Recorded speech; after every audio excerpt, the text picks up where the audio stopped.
कहते हैं कि जब मेहनत पूरी अच्छी तरीके से की जाए तो कुछ भी हासिल हो सकता है। जी हाँ, आजकल के बच्चे पढ़ाई में काफ़ी ज़्यादा एफर्ट्स लगाते हैं, लेकिन उस मुकाम तक नहीं पहुंच पाते हैं जिससे उनका जो भी मन होता है वो काफ़ी दुखी हो जाता है। जी हाँ, नमस्कार, आप देख रहे हैं NBC 24 और मैं हूँ आपके साथ मानसी पांडे। आज हम आपको एक ऐसी कैंडिडेट से मिलाने जा रहे हैं जिन्होंने 10th में स्टेट टॉपर रही हैं और अपने 12th के एग्जामिनेशन में भी काफ़ी अच्छे अंक लाकर अपने पेरेंट्स का नाम रोशन किया है। और हाँ, ये भी बता दी कि जेई मेन का जो एग्जामिनेशन हुआ है वो भी फर्स्ट अटेम्प्ट में निकाली है। तो ऐसे में श्रद्धा हमारे साथ हैं। आइए इनकी पूरी पढ़ाई का जो भी प्रोसेस रहा है, कैसे इन्होंने पढ़ाई की है, कितनी मेहनत की है, कितना समय खाने में दिया है, कितना समय खेलने में दिया है, कितना समय पढ़ाई को दिया है और कितना समय और भी सारी एक्टिविटीज़ में दिया है, ये सारी जानकारी आज हम श्रद्धा से लेंगे। श्रद्धा, आपने 10th में स्टेट टॉपर रही हैं। सबसे पहले आप अपने 10th की जो भी लाइफस्टाइल रही है आप उसके बारे में हमें बताइए। मेरा नाम श्रद्धा है और मुझे 99.2% आए थे 10th स्टैंडर्ड में। 10th में मुझे पापा ने काफ़ी गाइड किया था कि अगर मेरा बेस स्ट्रॉन्ग रहता है तो मुझे आगे अपने जेई की जर्नी में भी काफ़ी हेल्प होगा। मैंने बेसिकली NCERT किया था 10th। आपने NCERT किया था 10th में? कौन से स्कूल से पढ़ाई करा है आपने? मैंने नॉर्थ डेम अकेडमी से पढ़ाई की है। मैंने NCERT किया था, पर NCERT में क्वेश्चंस जो होते हैं वो काफ़ी कम होते हैं। उससे सिर्फ नहीं होगा, आपको एक साइड बुक भी लगानी होती है और NCERT एग्जाम्पलर एक बुक आती है। आप अगर वो कर लेते हैं तो आपके काफ़ी अच्छे मार्क्स आ जाएंगे 10th में। हाँ जी। तो अगर कोई भी स्टूडेंट है जिसको 10th में अच्छे नंबर आने हैं तो वो बच्चा क्या करेगा उसके लिए? 10th में 6 महीने पहले से आपको रेगुलर पढ़ाई करनी स्टार्ट कर देनी होती है। ज़्यादा आवर्स डालने की उतनी ज़रूरत नहीं है, बट हाँ, स्कूल में जितनी पढ़ाई हो रही है उसके नोट्स और अपने खुद के नोट्स वो अच्छे से अगर हम लोग पढ़ लेते हैं तो काफ़ी अच्छे मार्क्स आ सकते हैं। हाँ जी। श्रद्धा, आपने ये 10th की जर्नी हमें बताई और जिस तरीके से आपने बताया कि आपने NCERT किया है, साथ ही नोट्स बनाए हैं और उसके बाद आपने पढ़ाई करी है, तो 12th के एग्जामिनेशन में आपने कैसे पढ़ाई की है? 12th में क्योंकि मैंने जेई एग्ज़ाम लिखा है तो मेरे को जेई की तैयारी करने के लिए बहुत ज़्यादा टाइम चाहिए था। बोर्ड्स के लिए मैंने लास्ट में 1 महीना कम्प्लीटली बोर्ड्स को दिया था, क्योंकि उसमें इंग्लिश होता है और मैंने फ़ाइन आर्ट्स लिया था तो वो भी पढ़ना था। बट हाँ, अगर हमारी जेई की तैयारी काफ़ी अच्छी है तो बोर्ड्स में भी अच्छे मार्क्स आ जाते हैं। मतलब जेई की तैयारी आप पहले से कर रही थी और अगर वो आपका अच्छा है, उसके सिलेबस अच्छे हैं तो 12th बोर्ड्स में भी अच्छे मार्क्स जो है वो आते हैं। हाँ, हमें साइड से बस NCERT पढ़ना है। साइड से NCERT पढ़ना है। श्रद्धा, जेई मेंस का जैसा कि आपने बताया कि आपने जेई मेंस का एग्जामिनेशन फर्स्ट अटेम्प्ट में निकाला है। बहुत सारे ऐसे बच्चे होते हैं जो जेई मेंस की तैयारी करते हैं लेकिन किसी ना किसी कारणवश वो पीछे रह जाते हैं और उनका एग्जामिनेशन नहीं निकल पाता है, तो वो कहीं ना कहीं डिमोटिवेट भी हो जाते हैं। तो वैसे स्टूडेंट्स और बच्चों से आप क्या कहना चाहेंगे और उसके लिए वो क्या कुछ पढ़ाई कर सकते हैं? जेई मेंस में मुझे 99.45% आए थे, तो उसके लिए हमें मेजरली PYQs बनाने होते हैं, प्रीवियस ईयर क्वेश्चंस। PYQs यानी प्रीवियस ईयर क्वेश्चन? हाँ जी। तो ये कहाँ पे मिलते हैं? प्रीवियस ईयर क्वेश्चंस किसी भी पब्लिकेशन का उठा सकते हैं हम, कोई भी, बहुत सारे बुक्स होते हैं, हमें किसी भी बुक स्टोर में मिल जाएंगे। प्रीवियस ईयर क्वेश्चंस हमें मेंस तो 22 साल से हो रहा है, एडवांस 46 ईयर्स से हो रहा है, तो मेंस के लिए तो वही काफ़ी है। जितना भी पिछले साल क्वेश्चंस पूछे, काफ़ी क्वेश्चंस हैं, उतना हम लोग एक बार भी बना लेते तो उससे काफ़ी अच्छे मार्क्स आ जाएंगे। काफ़ी अच्छे मार्क्स आ जाएंगे। आपने क्या कुछ पढ़ाई की थी और कैसे पढ़ाई की थी जेई मेंस के लिए और आपने कैसे एग्जामिनेशन दिया? जब बैठी तो आपको क्या कुछ लगा? मेंस के लिए मैंने स्पेसिफिकली मेंस के लिए तैयारी उतनी नहीं की थी, मैंने ज़्यादातर एडवांस के लिए तैयारी की थी। मेंस के लिए लास्ट में 1 महीने मैंने काफ़ी सारे मॉक टेस्ट दिए थे। तो मॉक टेस्ट में मेरे स्कोर थोड़े से ऊपर नीचे होते थे, उससे काफ़ी डीमोटिवेशन फील होता था। बट मेरे जो पेरेंट्स हैं वो लोग काफ़ी ज़्यादा सपोर्टिंग थे, तो वो लोग मुझे हमेशा बताते थे कि कोई बात नहीं, जितने भी मार्क्स आ रहे हैं तुम्हारे, अच्छा कॉलेज तुम्हें मिल जाएगा और ज़्यादा गोल के पीछे नहीं भागना है, जर्नी इन्जॉय करनी है। तो मैंने लगभग 10 घंटे ऑन एन एवरेज हर दिन मैंने पढ़ाई की थी। उसके हिसाब से मैंने अपना शेड्यूल डिवाइड कर रखा था कि मुझे कब याद करना है, कब मुझे प्रीवियस ईयर क्वेश्चन दिन में 24 आवर्स में कितना समय आप पढ़ाई को देती थी? 10 से 12 घंटे। 10 से 12 घंटा। पेरेंट्स का काफ़ी सपोर्ट रहा है। क्या नाम है आपके पेरेंट्स का, मम्मा पापा? मेरी मम्मी का नाम शची ठाकुर है और पापा का नाम AS ठाकुर है। तो पेरेंट्स का सपोर्ट हर वक्त रहा है आपके? हाँ हाँ, हमेशा। कभी उन्होंने डांटा नहीं है किसी चीज़ के लिए। वो लोग मुझे पढ़ाई करने के लिए बोलते थे और जहाँ मुझे दिक्कत होती थी वो मेरी हेल्प करते थे। हेल्प करते थे। आपने जो अभी एग्जामिनेशन क्लियर किया है उसमें क्या नंबर आए हैं आपके, और वो आपके जितना आप एक्सपेक्ट कर रही थी उस हिसाब से आए हैं या फिर उससे कम है? मेंस में मेरे मार्क्स काफ़ी अच्छे आए थे, मुझे 251 आया था, पर मेरी परसेंटाइल काफ़ी पीछे रह गई। शायद इस साल काफ़ी ज़्यादा इन्फ्लेशन हो गया है इसलिए। एडवांस में भी मेरे 172 मार्क्स आए थे, पर वापस मेरा रैंक काफ़ी पीछे रह गया बिकॉज इन्फ्लेशन हो गया। सो मैंने एक्सपेक्ट तो थोड़ा कम रैंक किया था, मतलब अच्छा रैंक किया था, पर उसके हिसाब से मिली नहीं। बट जो भी मिला है I am satisfied with it. Satisfied with that. Shraddha, आपको कॉलेज मिल चुका है? हाँ जी, कौन सा कॉलेज मिला है? IIT रुड़की। IIT रुड़की मिला है। तो वहाँ जाने के लिए काफ़ी ज़्यादा एक्साइटेड हैं आप? हाँ, काफ़ी ज़्यादा। और बच्चों को सिलेबस ज़रा बता दीजिए कि अगर कोई बच्चे हैं जो ये पढ़ाई करना चाहते हो तो उनके लिए उन्हें क्या क्या सब्जेक्ट्स पढ़ने होंगे, क्या क्या ध्यान देना होगा, कितने घंटे पढ़ने होंगे और क्या कुछ करना होगा? जो हमारा सिलेबस है, मेंस का काफ़ी सिलेबस कट चुका है, तो एडवांस का सिलेबस अलग है और मेंस का अलग है। तो हम कौन कौन से सब्जेक्ट्स होते हैं इसमें? Physics, chemistry, maths. Physics, chemistry, maths. हाँ जी। तो सिलेबस क्या कुछ होगा? सिलेबस मेजरली मतलब फिज़िक्स, केमिस्ट्री, मैथ्स का ही होता है। बहुत सारे चैप्टर्स हैं, लगभग 98 चैप्टर्स हैं हमारे सिलेबस में। तो हमें हर चैप्टर को पढ़ ज़रूर लेना है। सारे चैप्टर्स मास्टरी करने की ज़रूरत नहीं होती है। कुछ चैप्टर्स होते हैं जो हमारे स्ट्रॉन्ग होते हैं, कुछ वीक होते हैं। हाँ जी। तो मतलब पढ़ना सब है, बट कुछ कुछ ऐसे चैप्टर्स होते हैं जिस पे बहुत ज़्यादा ध्यान देना होता है। जैसे कैलकुलस काफ़ी इंपॉर्टेंट चैप्टर है, उससे बहुत सारे क्वेश्चंस आते हैं। और एक काफ़ी अंडररेटेड चैप्टर है PNC, मतलब परम्यूटेशन, कॉम्बिनेशन और प्रोबेबिलिटी। उससे बहुत क्वेश्चंस आते हैं, बट क्योंकि वो थोड़ा ट्रिकी होता है, लोग उसे छोड़ देते हैं। तो वो छोड़ना नहीं चाहिए, हमें उसे काफ़ी ज़्यादा मतलब काफ़ी एफर्ट्स डालने चाहिए। मेरा वो बहुत ज़्यादा स्ट्रॉन्ग था, तो मुझे तो काफ़ी फ़ायदा हुआ था वो करके। श्रद्धा, आपने कहीं से कोचिंग क्लासेस की हैं या फिर सेल्फ स्टडी किया है? नहीं, मैंने कोचिंग की थी। कहाँ से किया था? विद्या मंदिर से। बाकी आप ज़्यादा कोचिंग क्लासेस पर यकीन रखती हैं या फिर सेल्फ स्टडी बहुत ही अच्छा होता है, ये बोलना चाहेंगे? कोचिंग का डेफिनेटली रोल होता है, सेल्फ स्टडी का भी अलग रोल होता है। बट कोचिंग से हमें एक माहौल मिलता है, हमें पता चलता है कि हमारे कॉम्पिटिटर्स कौन है, हमें थोड़ा मोटिवेशन भी मिलता है। आइए श्रद्धा, आपके साथ थोड़ा आपका रूम विजिट करते हैं।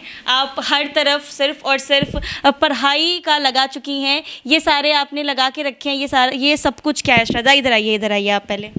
हाँ, ये एक्चुअली मुझे काफ़ी चीज़ें याद जल्दी नहीं होती तो आपने हर तरफ मतलब ऐसा लगा के रखा है। हाँ। कि जब जहाँ जाओ मुझे दिख जाए पढ़ाई की चीज़ें। हाँ जी, मतलब मेरे को अगर कपड़े भी निकालने हैं तो मेरी मतलब नज़र इस पर। अगर वार्डरोब भी खोल रहे हैं तो मुझे ये पढ़ाई के सारे चार्ट्स नज़र आए, ताकि एक बार देखकर रिवीजन हो जाए।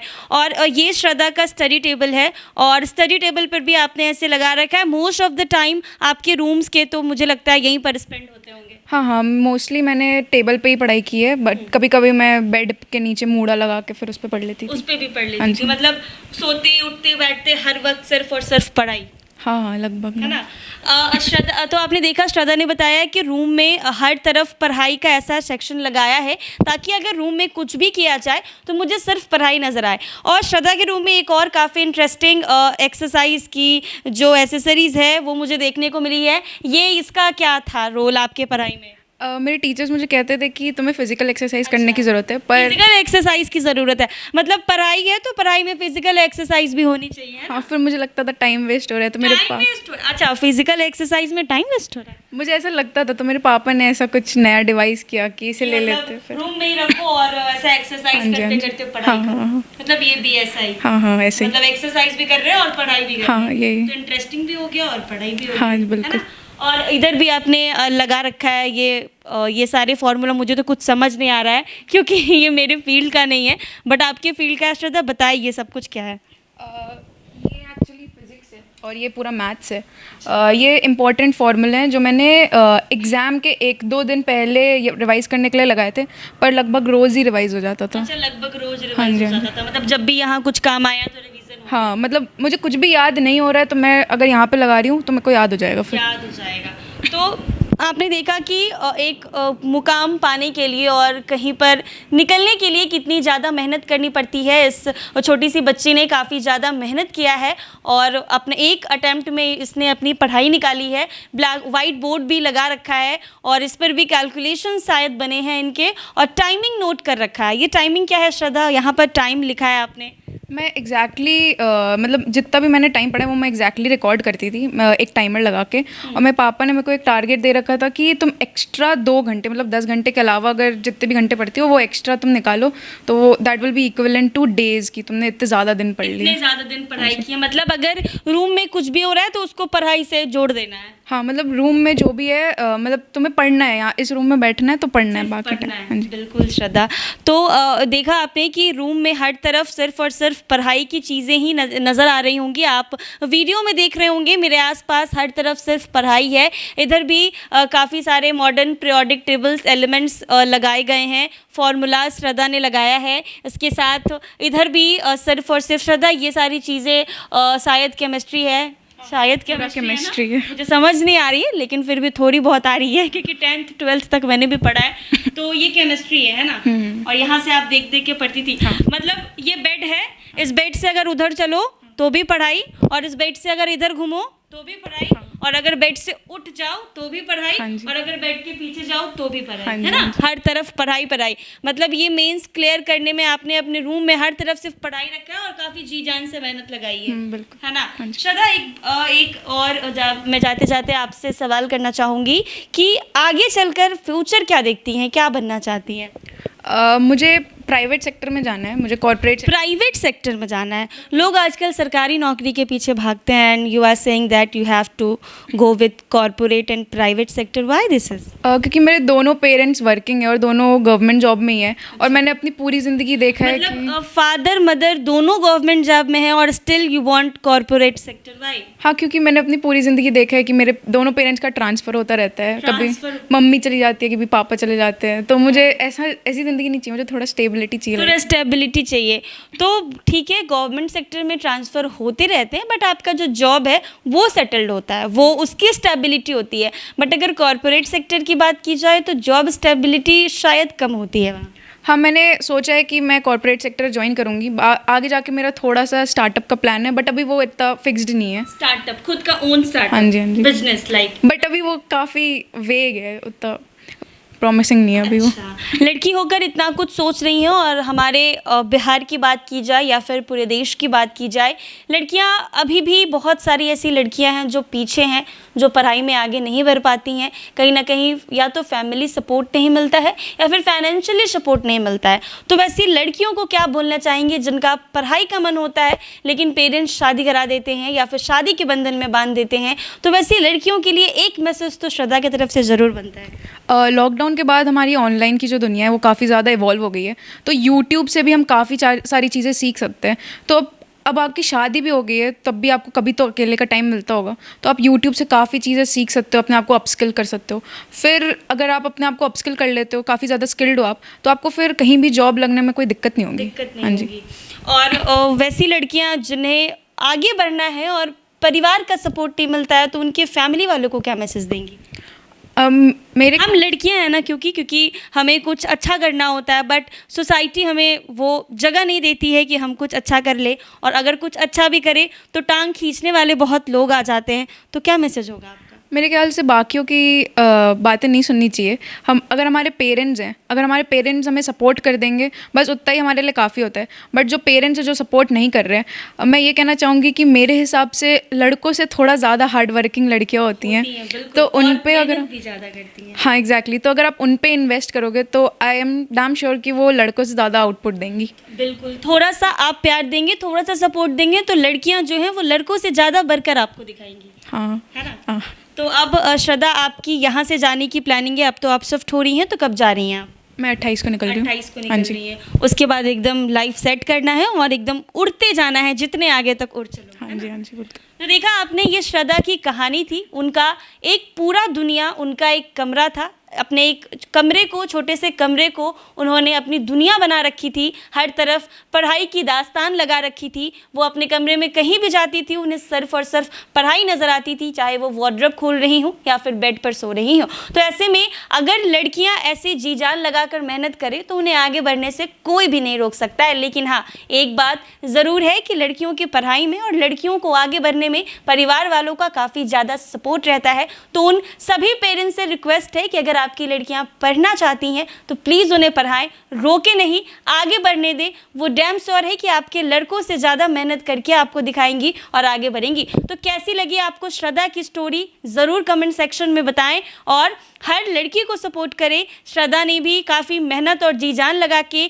जेईई एग्ज़ाम निकाला है, तो श्रद्धा भी कुछ अच्छा करेंगी। जब कुछ अच्छा करेंगी तो फिर श्रद्धा से मिला जाएगा। तब तक के लिए बस इतना ही और बने रहें हमारे साथ NBC 24 पर। अगर आप ये वीडियो फेसबुक पर देख रहे हैं तो हमारे पेज को फॉलो कर लें, यूट्यूब पर देख रहे हैं तो हमारे चैनल को सब्सक्राइब करना ना भूलें।